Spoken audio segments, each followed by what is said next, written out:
today we're going to have a bit more of a discussion. So Paul and Tom have both been very courageous in saying that they will come on and have a discussion today, because today we want to talk about men and the menopause, and particularly talking about sort of what concerns men in talking about the menopause and raising it, particularly in the workplace, but in general, and sort of any concerns, any misunderstanding, any confusion, and really just trying to encourage the dialogue, because totally appreciate that it's a subject that isn't easy for guys to talk about, because let's face it, they don't, then they don't go through it, they don't understand what it might be like. So we just want to make sure that we are starting to tackle some of those issues, some of the taboos, and really just making sure that we maybe don't make the conversation comfortable, because I'm not quite sure we're going to make that leap that quickly, but maybe make the conversation a little less uncomfortable by starting to talk about, what some of those concerns might be for men, because I think it's absolutely essential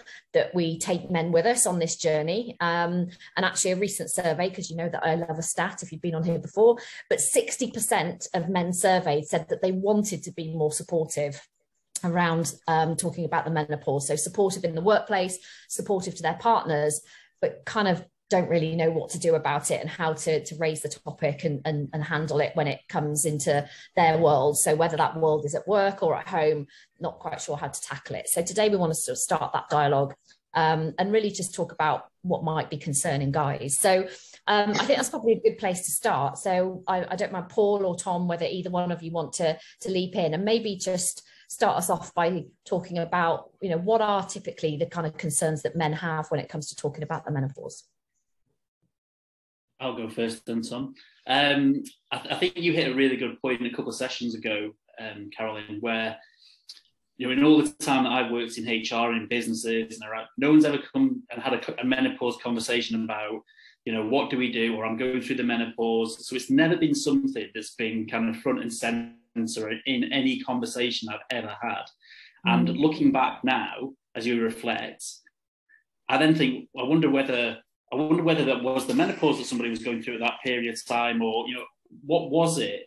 And I think it is probably the last subject that isn't covered really in terms of from an employer point of view. We cover so many other things.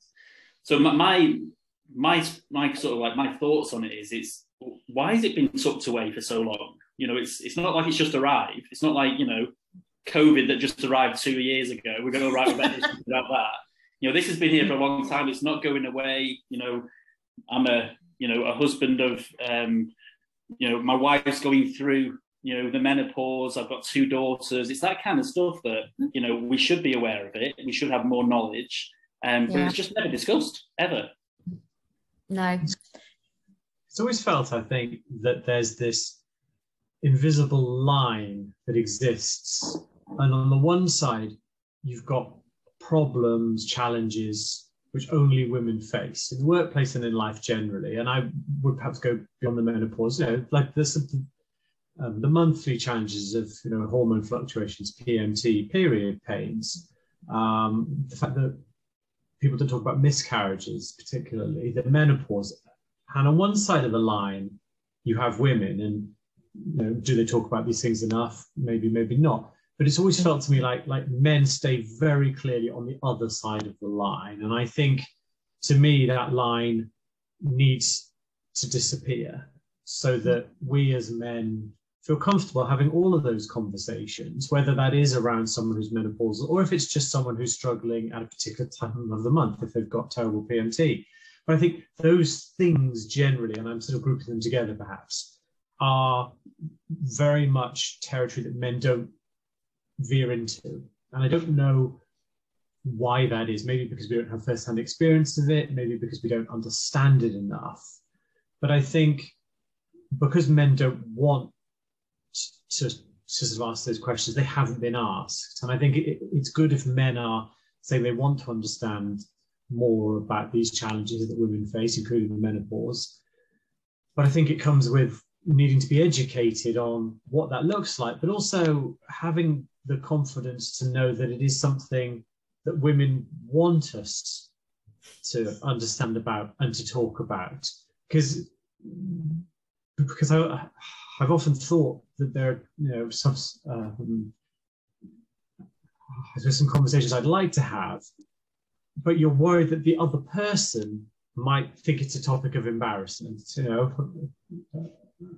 I do know that, for example, you know, the women aren't great about talking about miscarriage experiences with other women. Yeah.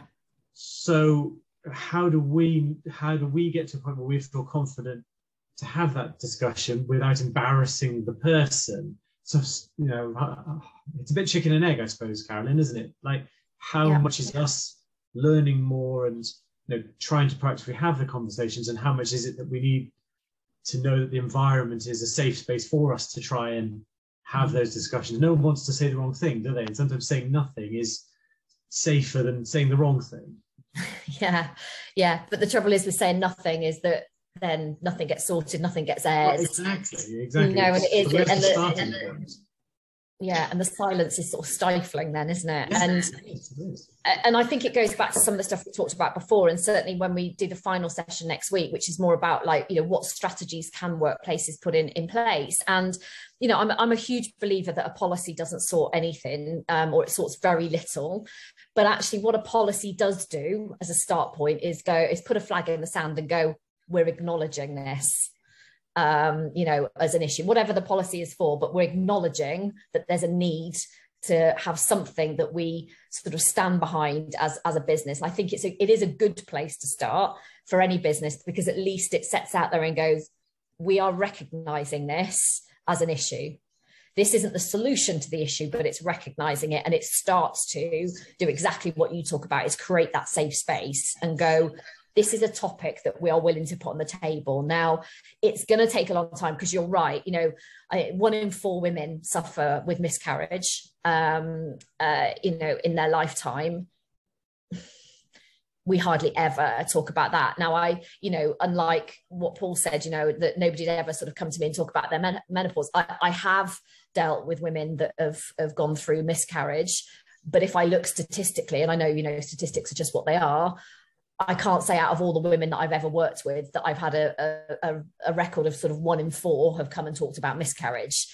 Out of all the women, it's 1 in thousands probably that have actually come and said this is what's happened, as opposed to just being probably off sick for a few days. So I think it's, you know, it is about all of those issues. Like you say, it isn't just about menopause. It's actually having a more holistic view that actually we are prepared to talk about women's, you know, female specific issues in the workplace, and that in itself is probably a better place to start than just it being just menopause or just, you know, like, you know, menstrual cycles and anything that comes with that, or just miscarriage. It kind of needs to be that sort of holistic, this is how we treat women, probably in line with things like, you know, maternity policies and things like that. You know, that sort of, I'm loath to say family friendly, because that doesn't always, you know, it doesn't always cut it. And certainly for a woman who's been through a miscarriage, you know, being dealt with under a family friendly policy is in itself going to be quite painful. But it is about saying we see this as important, and we're going to put that stake in the ground and go, it's now, we're starting the conversation at least. It's difficult, isn't it? Because there's this what about culture at the moment, isn't there? Someone says, we're going to do this, and everyone chimes in on social media to say, well, what about doing this? If you're doing that, why aren't you doing this? And I find that incredibly frustrating, because I think people shouldn't shy away from one positive step, even if it means you're not taking another positive step. You've got to start somewhere. I think in terms of the role of men, part of the challenge, I think, and this is something that we covered in the previous sessions, is that men still hold a lot of the keys. Like, we are still in most of the positions of influence. We dictate the culture in a lot of organizations. You know, there's some ridiculous stat, isn't there? Of the FTSE 100 companies, there are more CEOs called John than there are women. You know, so there's still... That's tragic, isn't it? But exactly, but it's true. And I think, like, going back to what you're saying about policy, I really agree with that. But a policy needs a sponsor, and I think it needs a male sponsor at the very highest level, because that says to all the other senior males, you know, I'm the CEO, this is important to me as a man. That makes it okay for it to be important to you too, and it should be important to you too. And permeates down, doesn't it? So that the policy is more than just a piece of paper. It becomes, part of the culture and fabric of the organisation. But that doesn't happen with senior blockers, and that means that the most senior person has got to say, right, this is something that we are doing, and are focusing on. And it's frustrating, isn't it, that the positive change for women has to come through men. Really, kind of goes against how it should be. But I think while we're still in that situation, that's why our role is so important, because change will not happen unless we as men want it to, because we still hold too much influence in the workplace. Yeah, and I totally agree with that, because I think it is, that's why I get passionate about it, because I just don't think that anything is going to change unless we engage with men about it.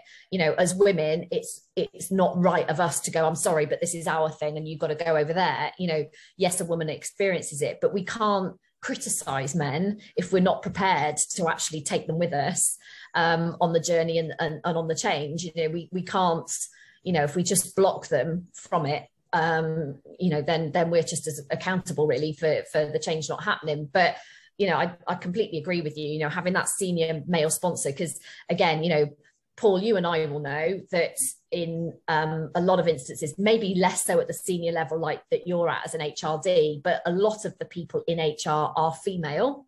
There's less males in HR, albeit that there's more males that are actually at the most senior level, which is interesting, and a discussion for another time. But the worst thing I think that any organisation can do, particularly if your HR person is female, is to go, oh, let's give that to HR and let's give it to the girl over there. And then she can sort of be the trailblazer for this, because I just think it totally sends the wrong message.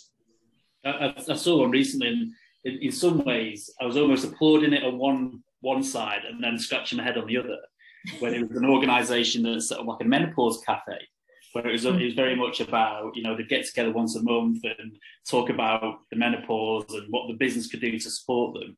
And when you actually read the post, which was through LinkedIn, it was like, it was 25 female employees that all got together and had a coffee, which I think if you were going to be that man that sort of knocked down the door and walked in, you'd probably be horrendous for you, wouldn't go, right, girls, I'm here to help. What can I do? And I think there's an element where I think organisations really do work well on certain things, in terms of, especially at the early stages of people's career, in terms of, they work a lot. But what's really sort of opened my eyes is, I suppose, I had a perception probably a few months ago where it was, the menopause was quite a short period of time in someone's life where it kind of, there was a change, of a certain age. I was born in the 70s.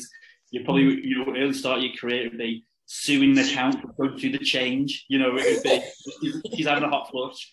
And you kind of think, well, suing an account, she's probably in the 50s. And so you have this perception of what the menopause is. And it's only through, the education that we've had in the last couple of weeks, just with working with yourself, Carolyn, and understanding that actually it's wider than that, and making it more, I suppose, making your policies more tailored to the individual, rather than trying to have this broad brush to go, this is what we do. Because I know we've spoken and about your career and where you are and your personal life is very different to my wife's. And you've both been successful and senior people within organisations, but that's just.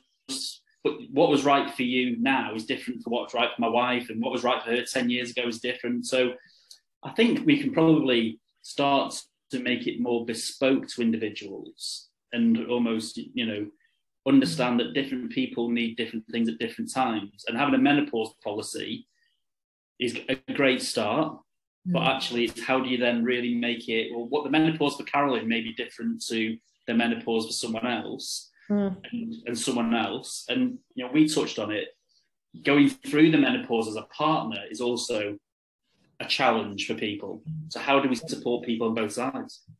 Yeah, and you're absolutely spot on, and again churning out sort of statistics, but the same survey I referred to earlier said that 83% of men said that they're left frustrated, bewildered, or rejected by the changes brought about by the menopause in their partner.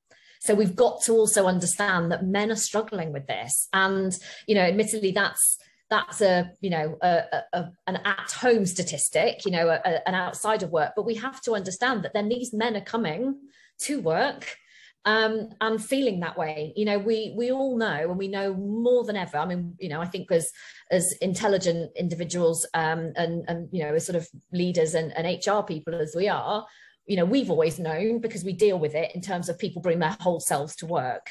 More and more that's been now acknowledged. And I think more so as a result of COVID, when our lives, our work lives, our personal lives were, crashed together and then, shared on Zoom, that we absolutely bring our whole selves to work. So if we think that, all of those men that are supporting those women that are going through the menopause are showing up at our workplaces, like feeling like that and got that going on in their minds and thinking, I'm really worried, I don't know what this is. There's a huge amount to be gained from educating men in the workplace as well, that can then help them deal with it outside of the workplace, that then in itself will help them be more productive and more focused when they turn up for us and work for us. Yeah, one of the things that came to do in the chat is about how do you use technology better, and especially with so many people now working from home and so many people working from a hybrid point of view. When you're in the office probably 5 days a week, people would physically see a difference in somebody. Where if you're a home worker or you're working in a hybrid approach, then it might be that you're on a couple of Zoom calls and you can kind of mask it and you don't really want to raise it to your line manager. One of the things that we've implemented recently, and we can put a link in later, is a piece of technology called Looping, where it's just a daily check-in, looking at well-being and looking at what's going on. And for us, which we're a very open organisation in terms of mental health and well-being, that's been an eye-opener for me, because we have got people that we don't see very often, and just because you're getting an email from someone and the tone of the email seems fine and they're plowing through the work, doesn't necessarily mean that they're actually okay. So that for us is we're at that start of that journey in terms of bringing our team on, and I'd hope that things like technology will enhance communication and trust. But then it's about how do you have a really good conversation. So if someone, if you came gave me like the thumbs down emoji, Carolyn, and said, I'm not feeling great today, Paul, and I went, oh, do you want to have a chat? And you went, yeah, jump on a call with me. And you went, well, I'm going through the menopause. And I'd be like, all right, okay. What can we do about that then? Yeah, but also on a positive side, which I think that kind of technology is amazing, and I think it's great that you guys have embraced it, and I think it's that kind of technology that we should be rolling out. But you're right, it's not a replacement for then having a conversation, because it's like what you do with that data is what really important, and what will keep your employees engaged with it. It's like, well, I did a thumbs down emoji and nothing happened, or like you say, I jumped on the call and my line manager just looked like a frightened rabbit in the headlights when I said it was the menopause. So what we do with it. But actually the really great thing about technology in relation to the menopause though as well, and hybrid working, is that if we have workplaces that are flexible, that will allow the use of technology, that will allow remote working, and obviously that's not a possibility for everybody depending on the type of job that they do, but actually for a woman going through the menopause where it can be so up and down in terms of your hormones, and it's not like, oh, I'm feeling this way and that's going to be it for the next 2 months. It's like, I'm feeling this way in this particular moment, but tomorrow or even this afternoon I might feel completely different again. But actually allowing that flexibility to use the technology to say, do you know what, I have permission to work at home today at reasonably short notice, or even, because actually I've woken up this morning, I feel absolutely terrible. I've not slept all night pretty much, feel absolutely terrible. Having the option then of doing that hybrid working, of working at home, is hugely positive for a woman like managing the menopause. Yes, we still need to get underneath, are you okay? Why are you staying at home? And encouraging that dialogue. But actually the use of technology that means that we can work flexibly makes a massive difference to a woman that's going through that, those changes, and at the risk of getting indelicate, what a lot of women suffer is like extremely heavy periods. And the idea of coming into the office and trying to manage that in the workplace when you're worried that, that's going to leak, you're going to, show, that is horrendous. Along with all the other side effects that come with that, like the tiredness and everything else that comes with it, allowing women to manage their work life like that is technology is fabulous for that. And we haven't prepared this, and I want to put Tom on the spot really. Is there anything from a discrimination point of view, Tom, in law that kind of springs to mind? Because I'm seeing a few things pop up, and I don't know if that's because it's front and centre of what we're looking at the moment, talking about. But if you, obviously what Carolyn just said there, if you're being expected to perform at a similar level to your colleagues, is there a risk there if organisations don't manage it particularly well? Yeah, right. To do a mental scan of all the possibilities. Yes, I suppose you could say that we have certain requirements. For example, people attending the office 5 days a week. We have a requirement for people to maintain certain, sales targets, certain work-related standards. And if that applies equally to everyone, but is more difficult for women to comply with during the menopause, which only they experience, then yeah, there's potentially an indirect sex discrimination claim. You could even, depending on how challenging they're finding it, if the symptoms are incredibly regular and difficult, then you could be in potential some disability territory. Maybe if people are finding that it's really impacting their ability to function on a day-to-day basis, could be in those sorts of territories. Reasonable adjustments, perhaps discrimination arising from disability.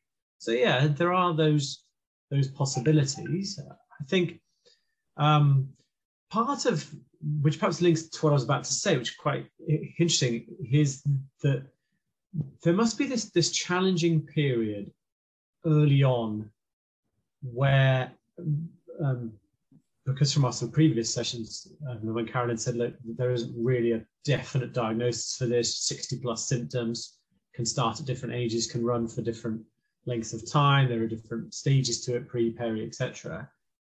Knowing from a managerial perspective when someone is actually experiencing the menopause, but also I would have thought, and this isn't something I can speak to, obviously, do women know that they're experiencing the menopause?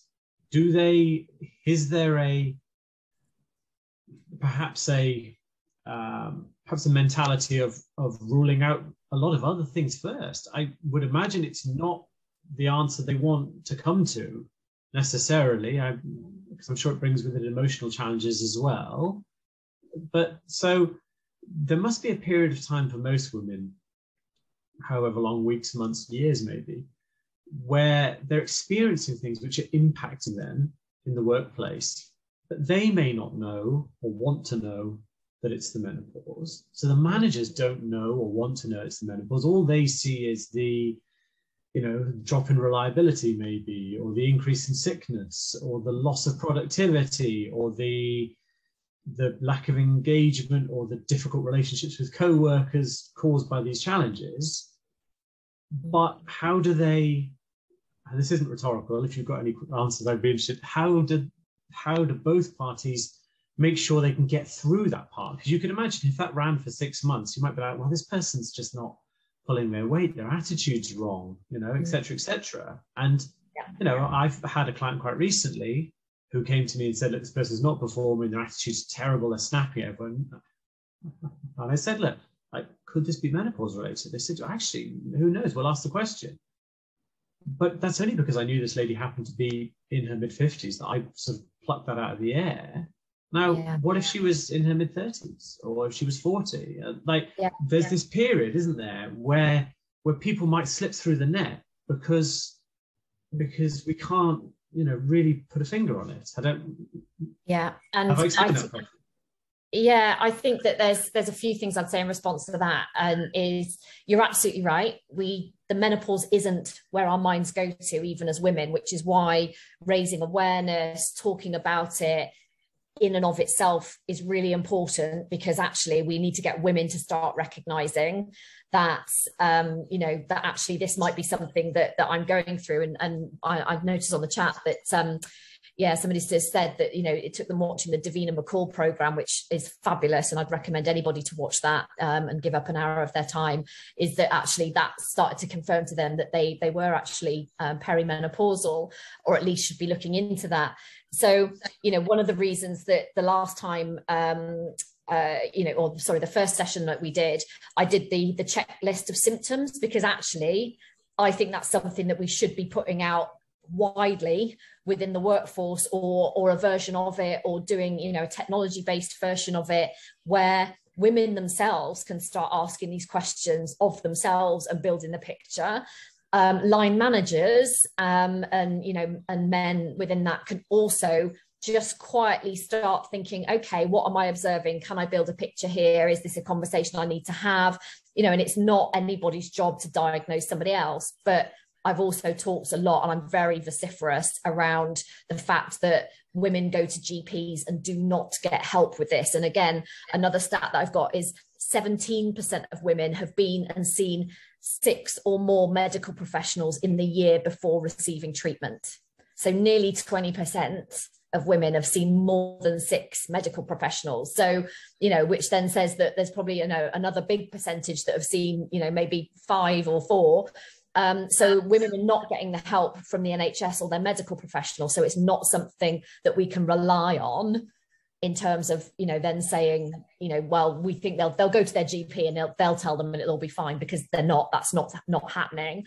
But I think in itself, it really is about saying, right, let's start the conversation. Let's put it on people's radar so that women might go there and go, is this the menopause?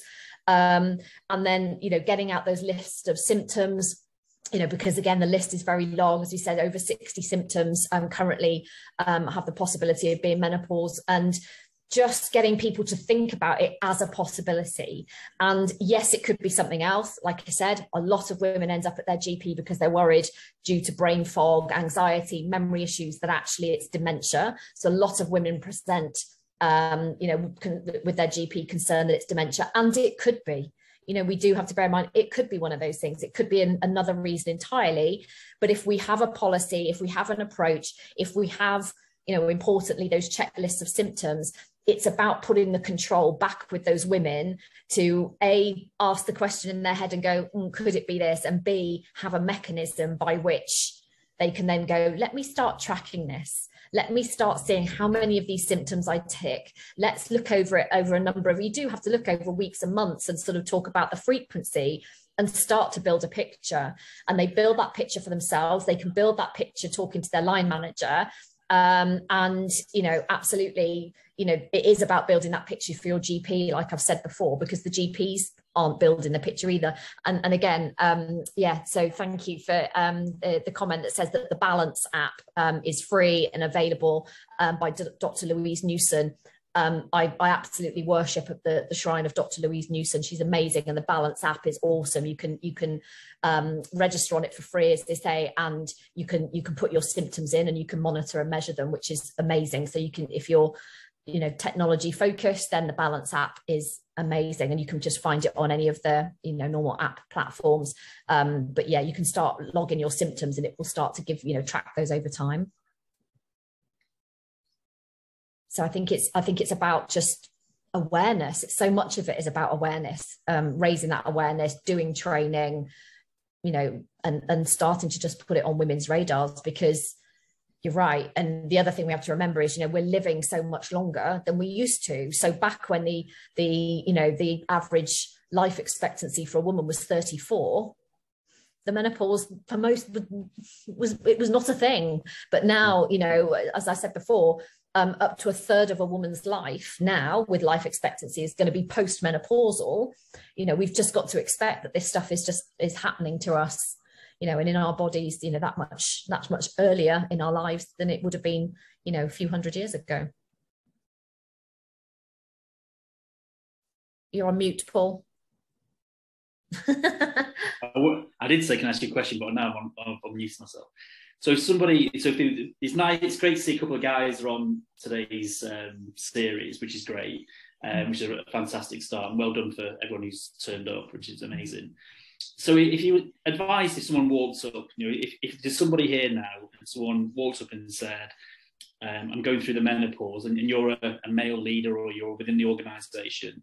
So what would you sort of like, your top 3 tips? What would you say what would they do? Something simple they can take away now. First and foremost, I think as with anything, listen.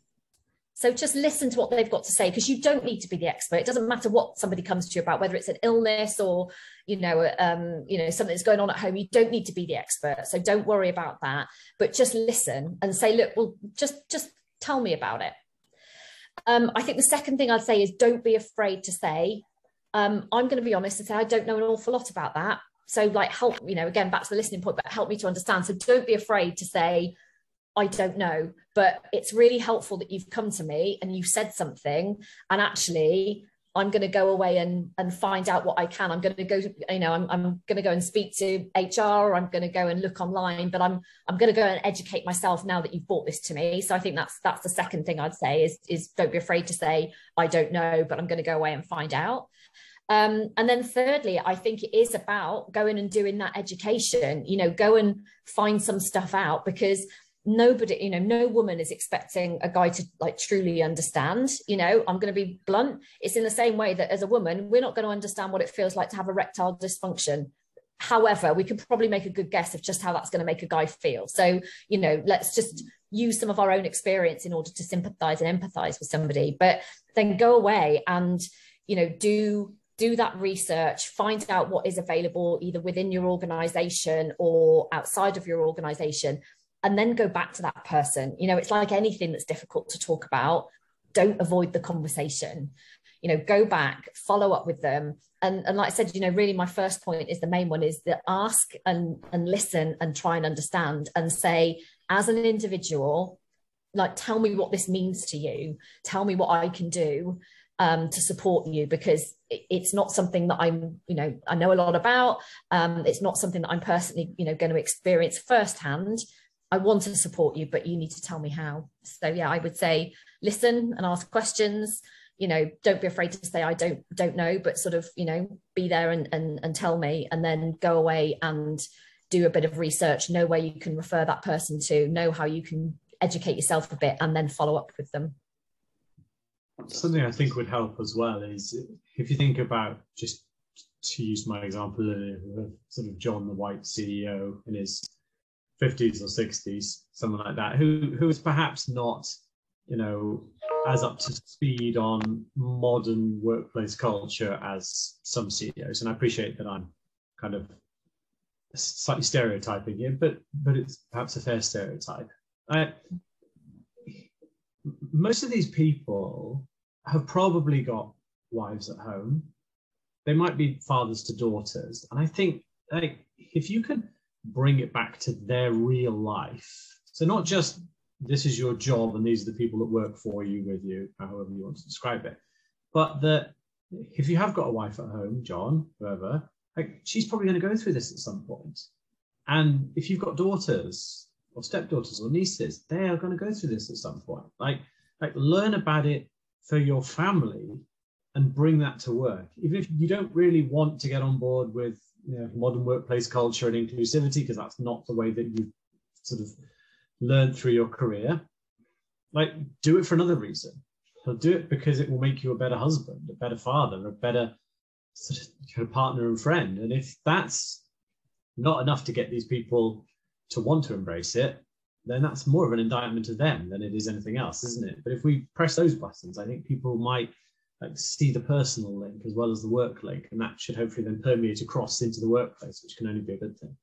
Yeah, and I think that's an absolutely fantastic point, Tom, and so true. And again, I know in a previous session I've talked about it and said, the bit for me that really brought it home, and again, it was a Dr. Louise Newson interview when she was on This Morning with Phil and Holly a few months ago, and she said, if we said to men, you're going to get to about the age of 50, you are going to feel utterly exhausted, ill all the time, to the point when you're going to have to give up your job.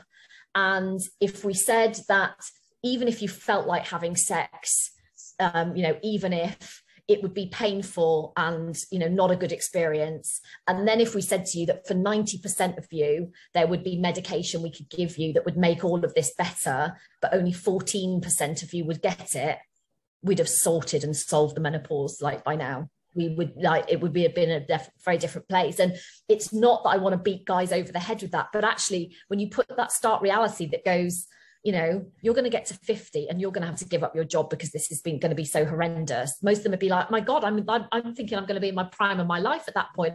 I'm going to be looking, I'm going to be a board director or a non-exec or a CEO. I'm going to be, my maximum earning potential for the future, for my pension, for my family. What? And you're telling me I'd have to give my job up? You know, so it's, you know, it's absolutely putting it in that stark reality. Sorry, somebody's just said, repeat the stat. So they say, again, it's a Dr. Louise Newson quote, but it's they say that HRT would help 90% of women, but on average across the UK, only 14% of women are currently receiving HRT. So, and actually currently some forms of HRT, there is currently a global shortage of, so some women even that are on HRT are struggling to get it at the moment because there's actually a shortage of some types of it. But yeah, again, the reason I talk about those sorts of stats is to help men and women in the workplace realize that if we think that women are trotting off to the GP and being helped and getting treatment and whatever, they're not. 14% of them on average are being helped, but obviously then a huge percentage that are not. But yeah, I think you're spot on, Tom, in terms of, you know, yeah, put it into terms that will actually resonate with those, you know, those senior males that we need to be sponsoring this.